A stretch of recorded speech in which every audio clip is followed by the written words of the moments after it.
పరకామణి వ్యవహారంలో నిందితులను వదిలిపెట్టమని తిరుమల తిరుపతి పాలక మండలి సభ్యులు భానుప్రకాష్ రెడ్డి హెచ్చరించారు. తనకు ఎవరి మీద వ్యక్తిగతంగా ద్వేషం లేదన్నారు. తిరుమల వెంకటేశ్వర స్వామి అంటే తనకు ప్రాణమన్నారు.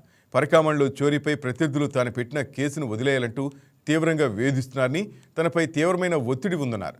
సోషల్ మీడియాలో తన వ్యక్తిత్వాన్ని హననం చేసేలా బెదిరించడమే కాకుండా తన భార్యను పిల్లలను కూడా వదిలిపెట్టడం లేదని భానుప్రకాష్ రెడ్డి ఆవేదన చెందారు. నేను రేపుంటానో లేదో నాకు తెలియదు, ఎందుకంటే విపరీతమైన ఒత్తిడి ఉంది.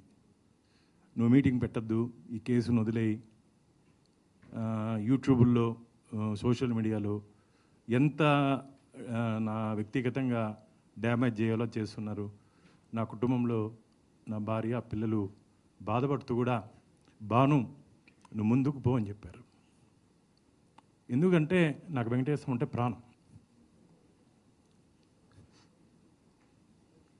గత 20 సంవత్సరాలుగా అక్కడ ఏం జరిగినా వెంకటేశ్వర స్వామికి కాపలా కుక్కగా నేను పనిచేస్తున్నా.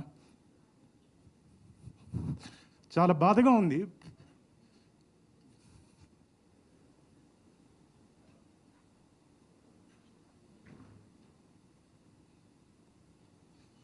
నేను మీడియా మిత్రుల ద్వారా ఒకటే చెప్తున్నా, నాకు వ్యక్తిగతంగా ఎవరి మీద కోపం లేదు, వ్యక్తిగతంగా నేను ఎవరికి శత్రువు కాదు. కానీ నాకు వెంకటేశ్వర స్వామి క్షేత్రం పట్ల, అక్కడ జరుగుతున్న అన్యాయాల పట్ల, ఇన్ని కోట్ల మందిలో ఆ స్వామివారు నాకు అవకాశం ఇచ్చాడని చెప్పి నేను భావిస్తూ ఈ పోరాటం చేస్తున్నానే తప్ప నాకు ఎవరి మీద వ్యక్తిగతంగా ద్వేషం లేదు మిత్రులారా.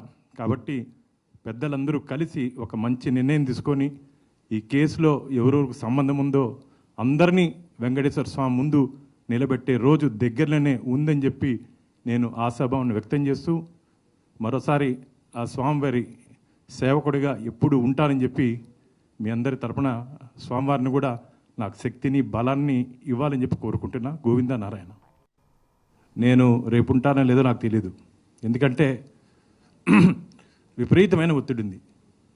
నువ్వు మీటింగ్ పెట్టద్దు, ఈ కేసును వదిలేయి, యూట్యూబ్లో సోషల్ మీడియాలో ఎంత నా వ్యక్తిగతంగా డ్యామేజ్ చేయాలో చేస్తున్నారు. నా కుటుంబంలో నా భార్య పిల్లలు బాధపడుతూ కూడా బాను నువ్వు ముందుకు పో అని చెప్పారు. ఎందుకంటే నాకు వెంకటేశ్వరం అంటే ప్రాణం. గత 20 సంవత్సరాలుగా